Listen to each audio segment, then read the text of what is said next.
जय हिंद। दोस्तों, recently UPSC civil services exam के अंदर कुछ बहुत इंपॉर्टेंट चेंजेस रेकमेंड किए गए हैं। ये चेंजेस ऐसे हैं जिनके रिगार्डिंग आप में से कई लोगों की काफ़ी टाइम से डिमांड रही है, और ये चेंजेस अगर लागू हो जाते हैं इन नियर फ्यूचर तो मोस्ट ऑफ द स्टूडेंट्स के लिए एक पॉजिटिव चेंजेस होंगे, बट कुछ के लिए डेफिनेटली नेगेटिव भी हो सकते हैं, क्योंकि कोई भी स्टेप अगर लिया जाता है किसी भी चीज़ में तो उसके प्रॉज एंड कॉन्स हमेशा होते हैं। आज के सेशन में हम डिस्कस करेंगे कि किसने ये चेंजेस रेकमेंड किए हैं और क्या है वो चेंजेस।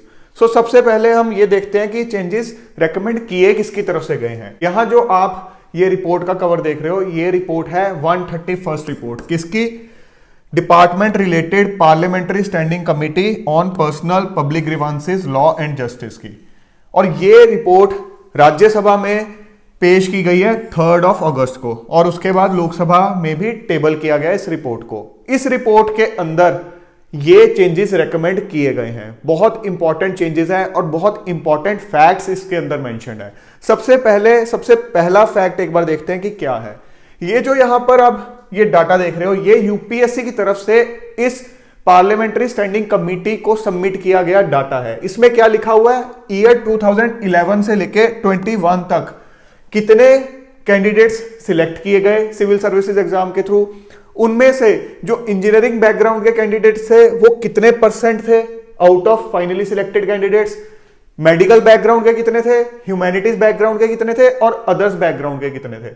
यहां पर अगर आप ध्यान से देखोगे तो इंजीनियरिंग बैकग्राउंड का जो डाटा है वो ये बोलता है कि 2012 के अंदर फिगर था 37%, उसके बाद वो बढ़ता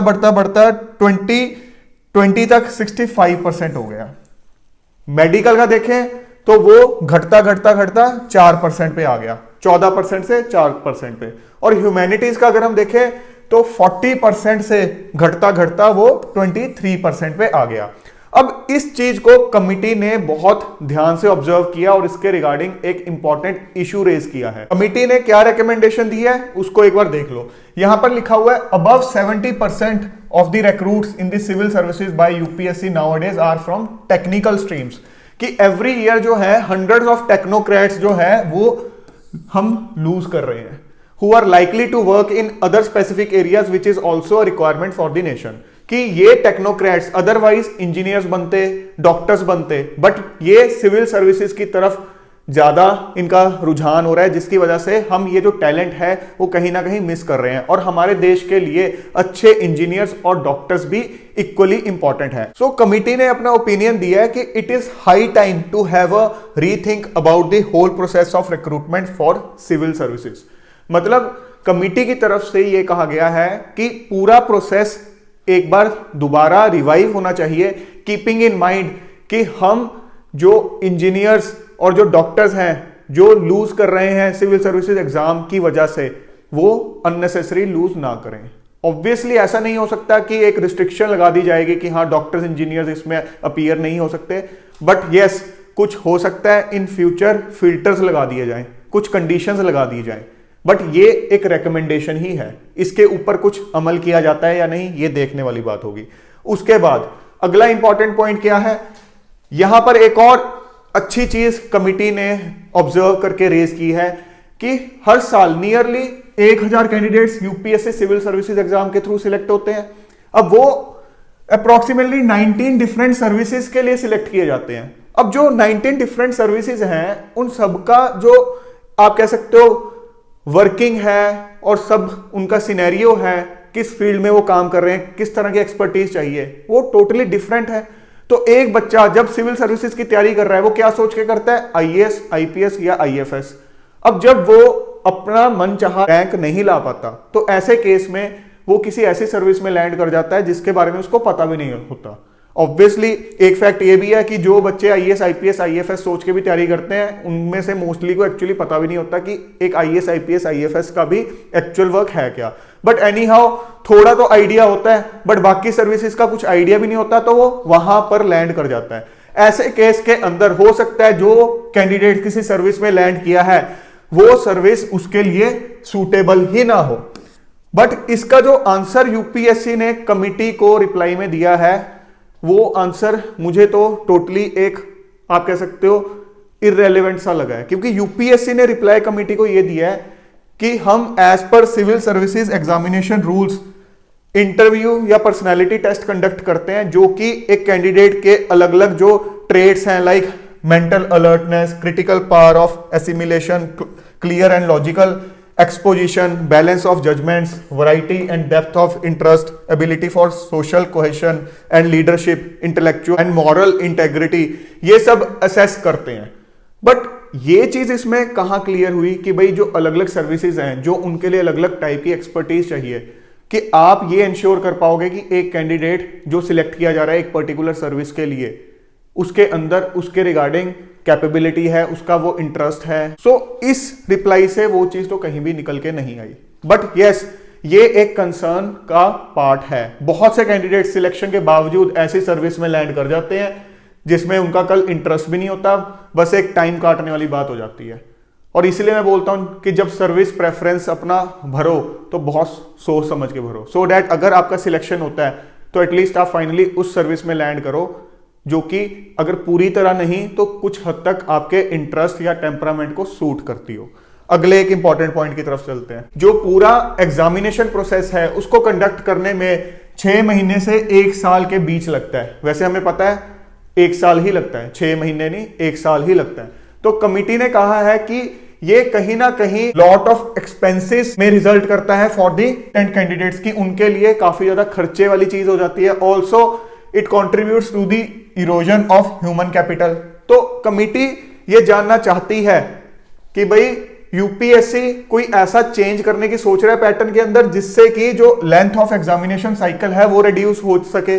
बट इसके रेस्पॉन्स में यूपीएससी ने क्लियरली बोला है कि हम जो चीजें कर सकते थे, जो चेंजेस कर सकते थे, खास करके जैसे कोविड के टाइम पे साइकिल काफी ज्यादा लेंदी हो गया था, लटक गए थे एग्जाम्स, तो उसके बाद वो कह रहे हैं कि हमने वापस से चीजें स्ट्रीमलाइन की हैं और हम जो टेक्नोलॉजी इन्वॉल्व कर सकते थे हमने की हैं, चीजें फास्ट ट्रैक करने के लिए, चाहे रिजल्ट जल्दी से जल्दी लाने के लिए, वो चीज थोड़ी हमने ऑब्जर्व भी की है। पिछले कुछ टाइम में प्रीलिम्स का रिजल्ट बहुत तेजी से आ जाता है, बट जो साइकिल है वो डेफिनेटली अभी भी पूरे 1 साल का ही है। सो यूपीएससी ने यहां पर क्लियर कर दिया कि time cycle of all the examination of commission have already been optimised to maximum possible extent, कि हमने अपनी तरफ से मैक्सिमम ऑप्टिमाइजेशन कर लिया है। इसका मतलब है यूपीएससी कर रहा है कि साल तो लगेगा ही। तो अभी के लिए हम ये एक्सपेक्ट नहीं कर सकते कि जो पूरा टाइम पीरियड है वो कहीं रिड्यूस हो सकता है। अगला इंपॉर्टेंट पॉइंट क्या है, ये आपके लिए एक ध्यान में रखने वाली चीज है। यहां पर कमिटी ने एक और चीज बोली है कि जो सिविल सर्विसेज है, जो कि एक कॉमन लोगों के लिए सर्विस है और वो एक प्राइमरी टास्क है सिविल सर्वेंट्स के लिए, उस केस के अंदर जो inclination to serve the society with human touch, ये बहुत इंपॉर्टेंट एक ट्रेट या क्वालिटी होनी चाहिए सिविल सर्वेंट्स जो सिलेक्ट होते हैं। तो कमिटी ने कहा है कि committee recommends that while examinations are conducted and the question paper is prepared, very important, these factors also need to be taken into account apart from the subject and intelligence।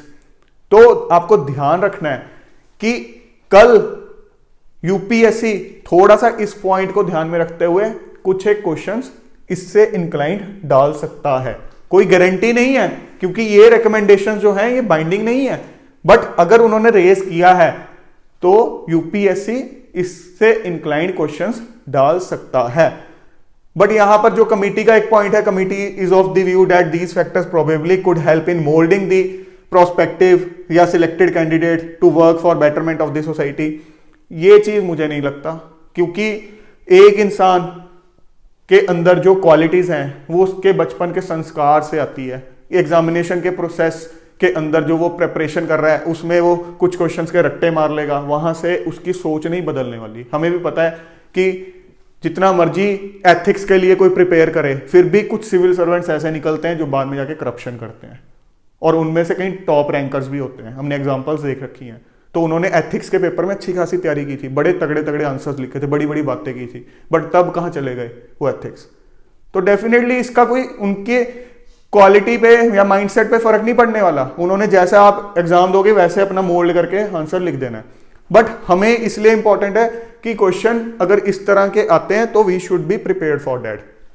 और last में जो एक बहुत important चीज जो आप लोगों की तरफ से काफी ज्यादा डिमांड रहती है, कमिटी ने ये चीज ऑब्जर्व की है कि यूपीएससी प्रीलिमिनरी एग्जाम के बाद आंसर कीज पब्लिश नहीं करता है। आंसर कीज कब पब्लिश होती हैं? जब पूरा एग्जामिनेशन प्रोसेस हो जाता है 1 साल का, फाइनल रिजल्ट आने के बाद आंसर कीज पब्लिश की जाती हैं, जब वो एक तरह से कह सकते हो नल एंड वॉइड हो चुकी होती है चीज।